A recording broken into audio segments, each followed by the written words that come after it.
Bonjour à tous et bienvenue dans Senagameli Podcast Live. Aujourd'hui, nous allons parler de tradition, nous allons parler de coutumes, nous allons parler de mœurs, nous allons parler d'habitudes. Et bien sûr, tout ça tourné vers l'Afrique. Donc, on va essayer de voir qu'est-ce que c'est que les traditions africaines, sur quoi se basent les traditions africaines et surtout, est-ce que toute tradition est bonne? Est-ce qu'il n'y a pas aussi des dérives liées aux traditions? Donc, c'est ce qu'on va voir aujourd'hui. Donc avant de commencer, comme j'aime bien le faire, c'est essayer de parler français, c'est-à-dire remettre les choses dans leur contexte, et essayer de donner des définitions. Donc j'ai trouvé une définition que je trouve très pertinente, que j'ai trouvée dans la revue socialiste de culture négro-africaine, qui s'appelle Éthiopique. Je vais vous mettre le lien de cet article-là et de la définition dans la barre de description. Et je vous invite vraiment à lire cette définition et à lire l'article en entier, parce que ça parle vraiment de l'éducation traditionnelle en Afrique. Donc cette revue-là, elle a été écrite par le docteur Mungala. Donc je commence à lire la définition.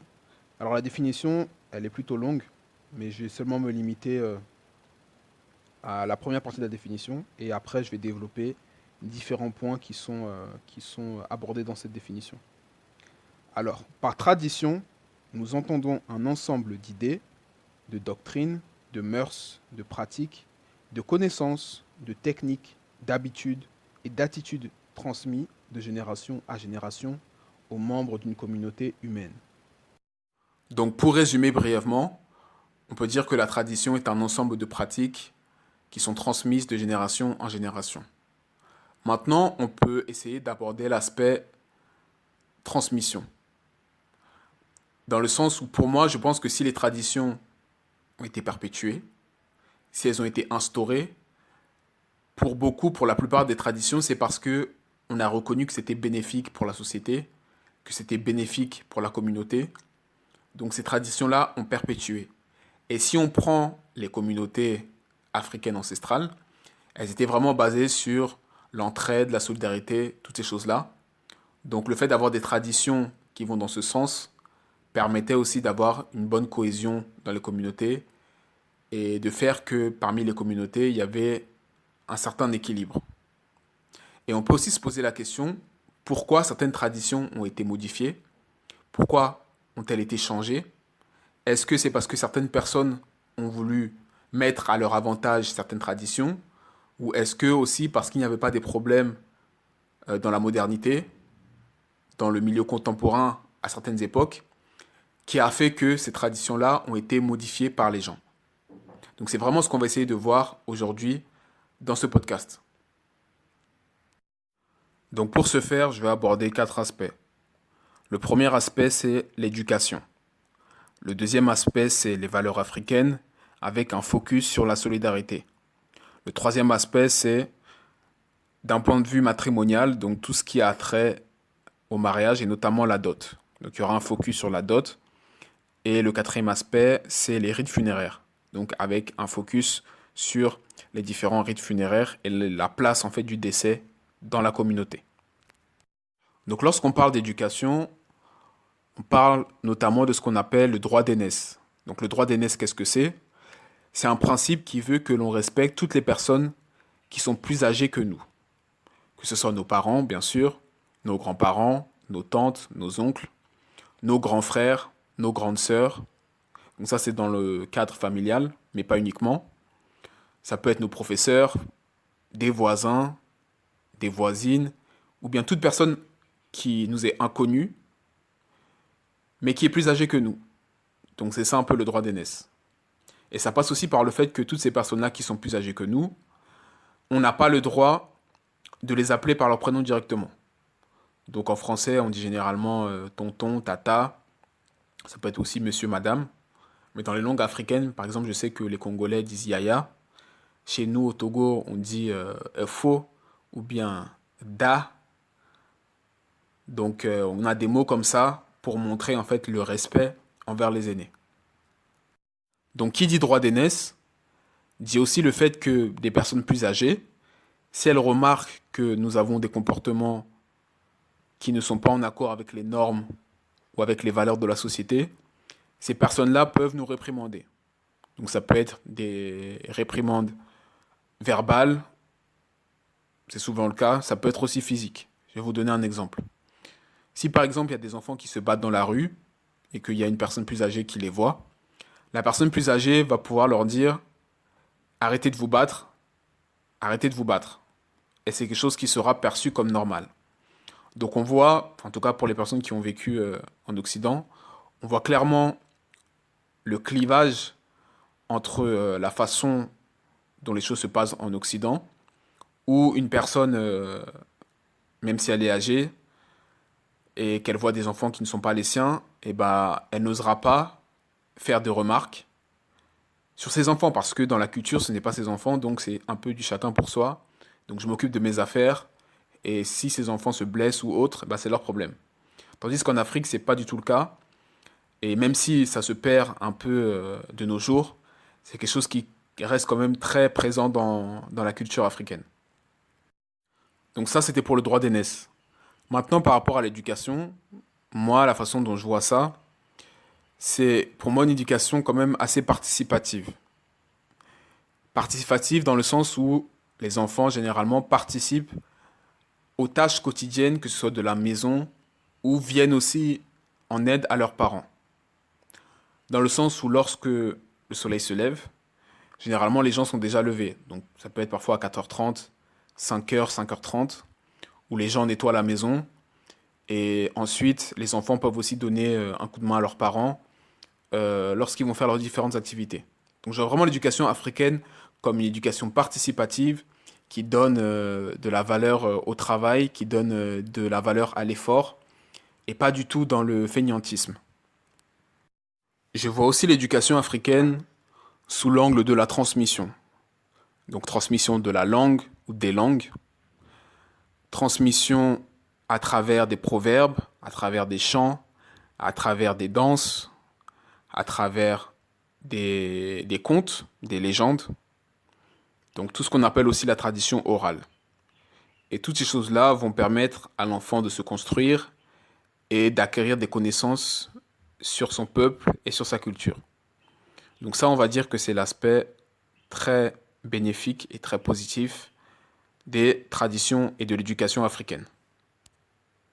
Mais comme je tiens aussi à nuancer mes propos, je veux aussi parler un peu de l'aspect négatif.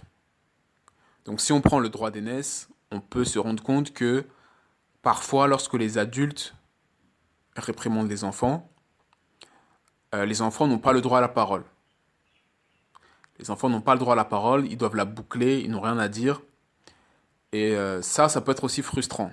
Dans le sens où si l'enfant n'a pas fait quelque chose de mal en soi, le fait de réprimander l'enfant tout le temps, le fait de le réprimander aussi physiquement, donc ça aussi ça peut être aussi, la question peut être posée par rapport à la chicotte, est-ce que c'est une bonne pratique ou une mauvaise pratique?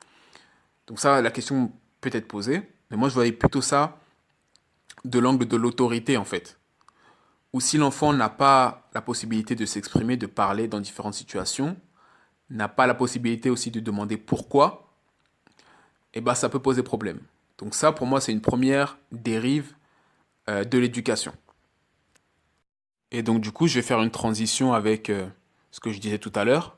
Si l'enfant ne peut pas demander pourquoi, ça va poser aussi des problèmes. Et je vais vous donner un exemple. Généralement, en Afrique, on dit, en tout cas, on a plusieurs croyances qui disent qu'il ne faut pas balayer le soir. Que si on balaye le soir, ça crée des problèmes. Il y a d'autres croyances aussi qui disent qu'il ne faut pas piler la nourriture le soir. Et il y a d'autres croyances qui disent aussi qu'il ne faut pas utiliser la main gauche, que ce soit pour saluer les gens, pour manger, etc. Donc c'est des choses qui sont connues quand même par une majorité des gens en Afrique. Mais un enfant, bah, comme c'est un enfant, vu qu'il n'a pas toute cette conscience, il peut faire un peu comme il veut au début, et après les adultes vont lui dire ne fais pas ça, ne fais pas ci, ne fais pas ça, et après il va changer son comportement. Mais sur ces points-là, la question c'est si l'enfant demande pourquoi, Est-ce que les parents sont toujours capables de répondre à ces questions-là?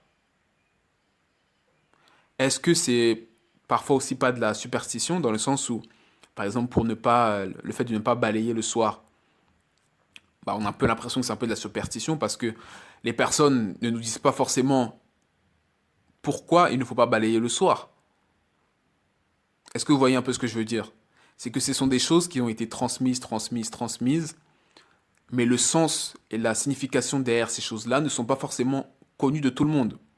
Donc les gens font par mimétisme et parce que on leur a inculqué ces choses-là, mais il n'y a pas forcément de compréhension derrière ces choses-là.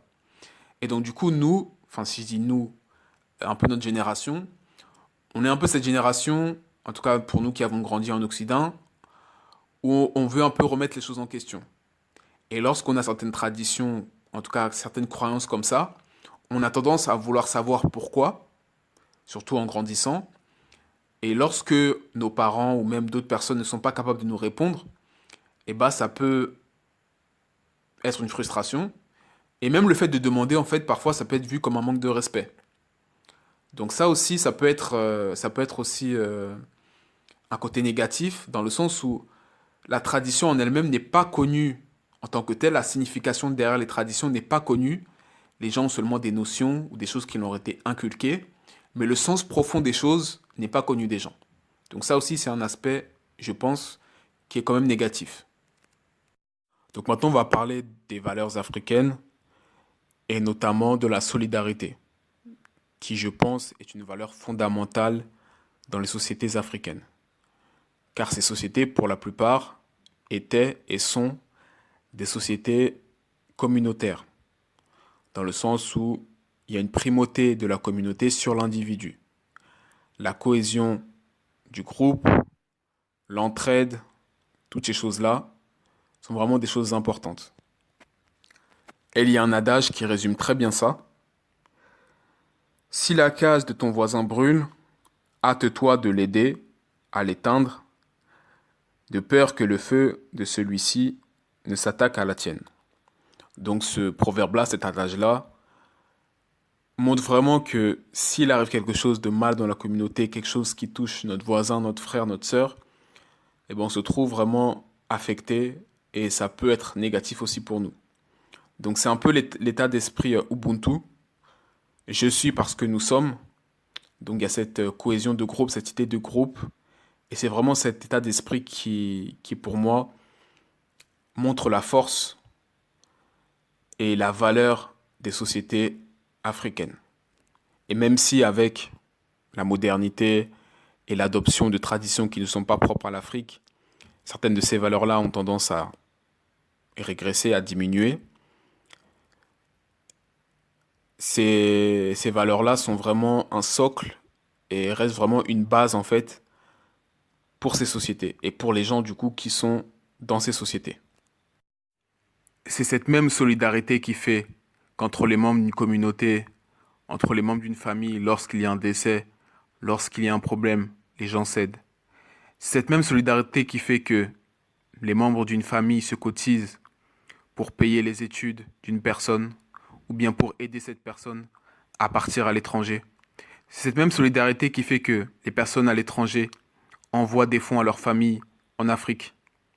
C'est cette même solidarité qui fait que les personnes se mettent ensemble pour faire la tontine. Mais bon, cette solidarité-là, elle a ses limites. Et on va parler maintenant un peu des réalités en Afrique et en Occident. Et je vais prendre un exemple qui est peut-être un peu abusé, mais qui reflète quand même un peu la réalité. Donc on va prendre l'exemple d'une personne qui a bénéficié de l'aide de sa famille pour voyager en Europe. Donc cette personne-là, elle est en Europe, elle fait sa vie, et elle a fait 30 ans en Europe. Entre-temps, bien sûr, elle rend des visites à sa famille en Afrique. Mais pendant ces 30 ans, cette personne-là a envoyé, on va dire, 300 euros chaque mois. Donc on fait le calcul rapidement. 300 euros fois 12, ça fait 3600 fois 30, ça fait 108 000 euros. Donc 108 000 euros. Donc cette personne-là, certes, a bénéficié de l'aide de sa famille et est redevable à sa famille. Dans une optique de solidarité, dans une optique d'aide, dans une optique d'être redevable, cette personne-là a envoyé cette somme-là, qui est une somme assez conséquente. Ceci dit, en retour, les personnes en Afrique n'ont pas forcément utilisé l'argent, n'ont pas forcément fait fructifier l'argent. Donc pendant ces 30 années, cette personne-là, qui est partie en Europe, a fait des sacrifices, s'est privée pour envoyer de l'argent aux membres de sa famille. Mais cette personne-là n'a pas pu faire ses rêves, n'a pas pu investir. Donc la solidarité, c'est devenu un peu comme une prison, entre guillemets. Et je fais exprès d'abuser un peu, parce qu'il y a beaucoup de gens, c'est le cas de beaucoup de personnes, qui, certains, ont en fait cette culpabilité, où en fait ils ont le devoir, en tout cas dans leur tête, ils ont le devoir d'aider leur famille à tout prix. Et donc pour toujours cette histoire d'entraide, de solidarité et des réalités en Afrique, d'un point de vue économique, ça ne se passe pas toujours bien. Donc le fait d'envoyer ces sommes-là permet aux gens de vivre, de survivre même parfois. Mais d'un autre côté, la personne qui envoie l'argent, elle ne contribue pas à faire ses rêves, elle ne contribue pas à faire ce qu'elle veut forcément. Donc parfois aussi, elle se met de côté.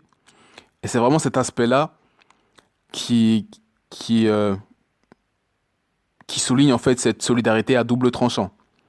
C'est-à-dire, il n'y a pas de mal à aider ses frères, ses sœurs, sa famille de temps en temps. Mais est-ce que la solidarité, ça veut aussi dire s'oublier, se mettre de côté? Surtout lorsque là, on parle vraiment de 30 ans, donc c'est vraiment important, une période importante dans une vie. Donc est-ce que on se met de côté pour aider les autres et nous-mêmes, on n'accomplit pas nos rêves, on n'accomplit pas ce qu'on veut faire? Tout ça pour aider la famille. Donc j'ai pris cet exemple-là exprès. Je dis bien, j'ai pris cet exemple-là exprès pour vraiment illustrer cette solidarité qui, à la fois, est positive, mais à la fois, lorsqu'elle est trop dosée et lorsque les personnes s'oublient, et au final, elles peuvent regretter, surtout si elles voient que l'argent qui est utilisé en face n'est pas utilisé comme ils voudraient, en tout cas n'est pas utilisé dans une optique de le faire fructifier. Et je parle même pas des gens qui inventent des maladies, qui inventent des choses pour soutirer de l'argent, pour demander de l'argent à leurs frères, à leurs sœurs. Je rentre pas dans ce débat et je ferme la parenthèse. Donc maintenant, on va parler de l'aspect matrimonial et de la dot. Cette fameuse dot. La dot dont on parle, on nous dit que parfois c'est de la marchandisation de la femme. On nous dit que c'est un business. On nous dit que c'est un moyen pour les beaux-parents, pour la famille, de s'enrichir. On nous parle de listes avec des habits, de l'électroménager, de l'électronique, des sommes d'argent, de la nourriture, de la boisson, etc. Mais dans la tradition africaine, qu'est-ce que c'est la dot? Donc, en premier lieu, la dot, c'est une union. Donc, bien sûr, il y a une union entre un homme et une femme, mais il y a aussi l'union entre deux familles. Donc, la dot, c'est vraiment le symbole de l'union entre deux familles. Donc, qui dit union, dit des liens qui vont se créer, une relation entre les deux parties. Et c'est vraiment pour que les deux parties se connaissent, apprennent à se connaître et à créer des liens. Vraiment dans un esprit de fraternité familiale. Donc c'est vraiment cet état d'esprit-là. Donc ça, c'est le premier point. Le deuxième point, c'est pour l'homme, qui a un peu le rôle de pourvoyeur, de montrer qu'il est capable de subvenir aux besoins du foyer. Et bien sûr, à l'époque où il n'y avait pas tous cet aspect capitalisme, problème économique, etc., c'était plus le symbole qui, qui primait. Donc ça pouvait être des pagnes tissées, ça pouvait être du bétail, ça pouvait être un animal que l'homme partait chasser, ça pouvait être quelque chose d'assez rare, ça pouvait être de l'alcool. Donc c'est vraiment le symbole qui primait. Donc ça c'est le deuxième point. Et maintenant, troisième point, c'est l'aspect du foyer, du couple. Toujours où la dot, en tout cas une partie de la dot, pouvait être utilisée pour les mariés, pour qu'ils puissent avoir quelque chose pour commencer dans la vie en fait. Pour qu'ils puissent avoir quelque chose pour s'occuper, enfin, débuter un foyer, tout simplement. Et vous-même, vous savez que maintenant, avec toutes les dérives qu'il y a, bah, certaines personnes ne se marient plus, certaines personnes sont endettées, certaines personnes ont des difficultés pour se marier parce que les négociations liées à la dot sont vraiment trop compliquées. Et on se demande, est-ce que c'est une tradition qui est bonne, qui est mauvaise? Est-ce qu'il faut l'appliquer? Est-ce qu'il ne faut pas l'appliquer? Si on l'applique, en quelle proportion? Donc j'ai essayé un peu de répondre à ça. Donc si on se place du côté des parents de la femme, de la jeune fille, qui disent, nous on a investi dans notre fille, nous l'avons bien éduquée, nous l'avons mis à l'école, nous lui avons appris beaucoup de choses, donc toutes ces choses-là doivent être honorées par l'homme qui doit l'épouser, qui veut l'épouser, et donc cet homme-là doit être prêt à payer une somme d'argent. Donc ça, on se place du côté des parents. Si on se place du côté de la jeune fille, elle peut se dire aussi, bah, je suis d'accord, mes parents ont investi en moi, je connais ma valeur, je sais ce que je vaux, donc l'homme qui m'aime doit être prêt à payer cette somme d'argent-là. La fille peut aussi dire ne pas être d'accord avec ses parents et se dire que bah non, l'homme que j'aime, bah je l'aime et je préfère qu'il paye une dot symbolique. Sauf que les parents peuvent refuser et là aussi c'est un problème. C'est vraiment un problème. Et si on se place du côté de l'homme qui voit que ses parents sont vraiment voilà, la dot qu'il demande c'est vraiment trop important, et ben il va essayer de négocier. Mais si vraiment il est amoureux, il aime cette femme-là, il veut vraiment l'épouser, ben il va payer. Il va payer même quitte à s'endetter, même quitte à voilà, être vraiment fauché. Tout ça pour suivre une soi-disant tradition. Bon. Maintenant,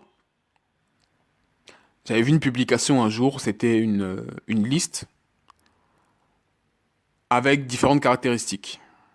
Donc par exemple, si la fille avait été à l'école, jusqu'en master, jusqu'en doctorat, il y avait un montant à côté qui s'ajoutait.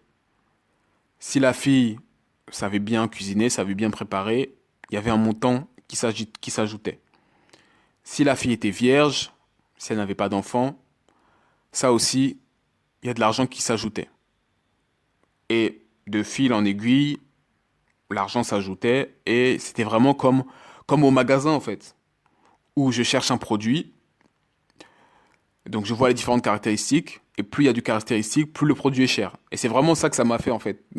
C'est vraiment ça que ça m'a fait tilter, ça m'a fait penser à ça en fait. Et je me suis dit, il y a tellement de dérives aujourd'hui qu'on voit tout et n'importe quoi. On voit vraiment tout et n'importe quoi.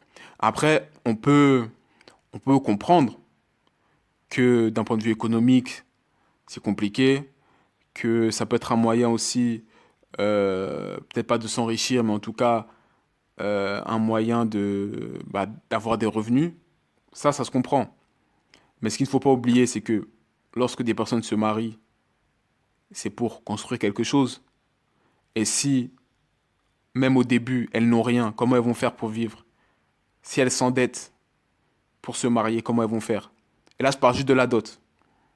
Bon, si on parle du mariage en soi, des grandes fêtes, des grandes réceptions, des boissons, de la nourriture, des habits, toutes ces choses-là, ces grandes dépenses-là. Ça aussi, ça peut être un sujet de débat. Est-ce qu'il faut vraiment beaucoup dépenser pour se marier? Est-ce que ça en vaut la peine? Est-ce que ça vaut la peine de s'endetter? De payer des 10 000 euros, même 10 000 euros c'est petit, des 15 000 euros, des 20 000 euros, des 30 000 euros, des 50 000 euros pour se marier?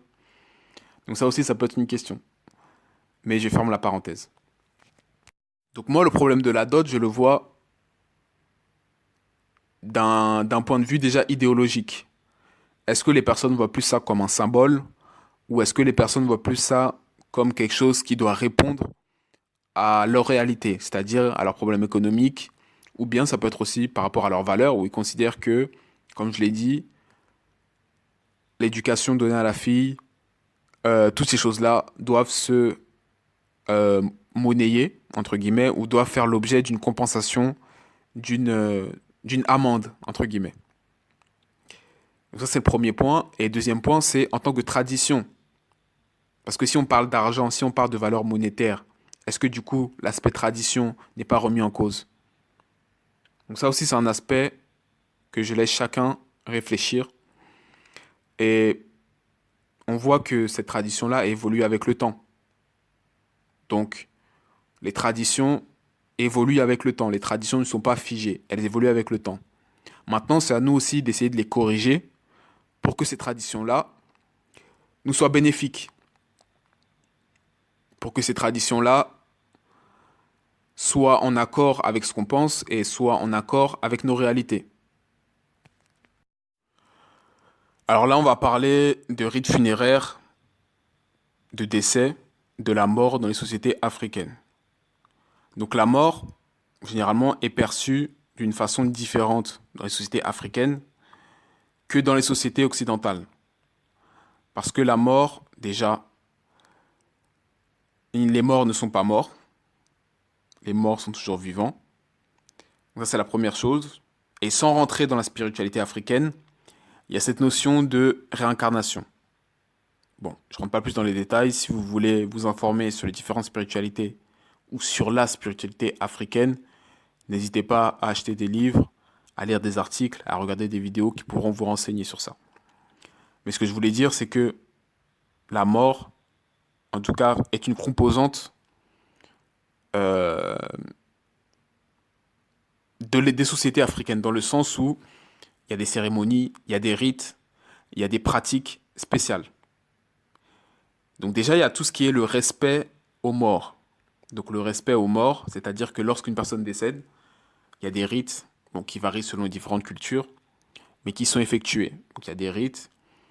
Et lorsqu'on se rend à des funérailles ou autres, c'est pas forcément synonyme de tristesse en fait. Donc certes, il y a la douleur d'avoir perdu un être aimé, etc.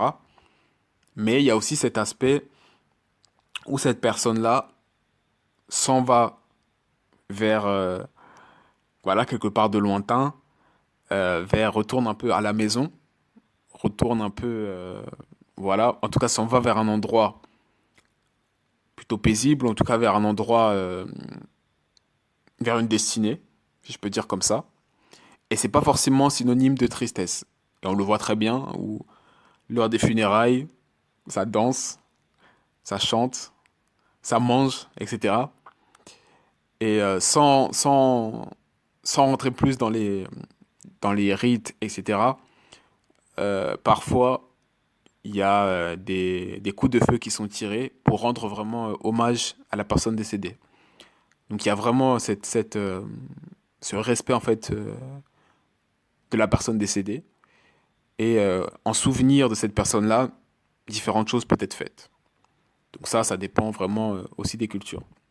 Mais ce que je voulais dire, c'est que c'est la tradition des funérailles, où on le voit souvent. C'est-à-dire que lorsqu'une personne décède, entre le moment où elle est décédée et le moment où elle est enterrée, eh ben, il peut y avoir plusieurs semaines, plusieurs mois. Je vais pas parler du coup des musulmans, en tout cas des personnes qui de confession musulmane en Afrique parce que eux ils sont connus pour enterrer les personnes de façon assez rapide. Mais pour toutes les autres personnes, on se rend compte que parfois ça peut durer plusieurs semaines, plusieurs mois. Donc ça engendre des coûts, garder le corps à la morgue, toutes ces choses-là. Donc ça c'est des coûts, une première chose. Deuxième chose, on peut aussi parler des différentes cérémonies, des différentes fêtes, parce que oui, on peut appeler ça des fêtes. Donc installer des tentes, louer des chaises, commander les services d'un traiteur, appeler un groupe de musique pour qu'il fasse une performance en live. Donc toutes ces choses-là engendrent des coûts. Maintenant, on peut faire la différence, en tout cas on peut scinder les choses en deux. On peut scinder les personnes qui n'ont pas d'argent, donc des personnes qui sont un peu défavorisées, mais qui quand même veulent rendre hommage à la personne décédée, et les personnes qui ont de l'argent, qui veulent faire des choses grandioses. Les personnes qui n'ont pas d'argent, on pourrait se dire que, elles devraient faire quelque chose de simple, elles devraient faire quelque chose de rapide, elles devraient faire quelque chose qui va vite pour ne pas avoir des coûts trop élevés. On se rend compte que souvent, c'est pas forcément le cas. Donc la personne qui est décédée, parfois peut être enterrée 1 mois après, 2 mois après. Donc ça, c'est des millions. Des millions de francs CFA qui sont payés à la morgue. Et après, pour les funérailles, etc., il y a des fêtes qui sont organisées. Donc il y a de la boisson, il y a des gens qui viennent, etc. Donc ça aussi, comme je le disais tout à l'heure, il y a le respect du mort. Donc il y a aussi cette notion-là de respecter la personne, de respecter la dignité de la personne et aussi de mettre en avant ce qu'elle a fait pendant sa vie. Donc toutes ces choses-là qui font aussi partie du processus, faut le dire, de deuil, etc. Mais lorsqu'on regarde les réalités économiques, parfois certaines personnes dépensent beaucoup, s'endettent pour pouvoir enterrer leurs proches. Donc la question que je me pose, c'est devons-nous nous endetter pour rendre mémoire à nos proches? C'est ça la question. Parce que c'est des choses qui arrivent souvent. Il y a quelqu'un qui est décédé, il y a quelqu'un qui est malade, donc il faut envoyer de l'argent, faut cotiser, etc.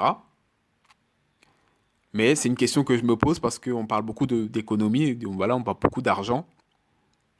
Mais j'ai l'impression que parfois, il n'y a pas vraiment cette démarche-là, cette optique-là de soit optimiser les coûts ou bien de ne pas faire des choses grandioses. Donc je laisse aussi à chacun le soin d'identifier des situations comme ça qui est peut-être déjà arrivé dans vos familles. Et vraiment, pour conclure sur toutes ces choses-là, sur la tradition, on se rend compte que les traditions, comme je le disais tantôt, évoluent avec le temps et ne sont pas forcément bénéfiques en tout cas, ne sont pas forcément bénéfiques par rapport à l'origine. Elles ont été modifiées en fonction des différentes réalités contemporaines. Donc pour toutes ces traditions-là, pensez-vous qu'elles doivent être modifiées? Pensez-vous qu'elles doivent être maintenues? Donnez-moi un peu votre point de vue. En tout cas, je vous remercie d'avoir écouté jusqu'à la fin. C'était un peu long. Et n'hésitez pas surtout à aimer, à partager et à commenter. Et moi, je vous dis à très bientôt.